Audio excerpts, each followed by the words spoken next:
Once upon a time, in a green forest, there lived a little ant.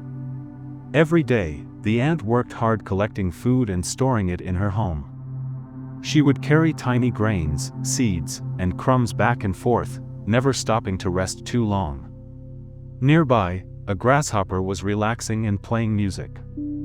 He laughed at the ant and said, "Why do you work so hard? Come enjoy the sunshine with me." The ant replied, "I'm saving food for the winter. When the cold comes, there won't be anything to eat." The grasshopper ignored her and kept playing.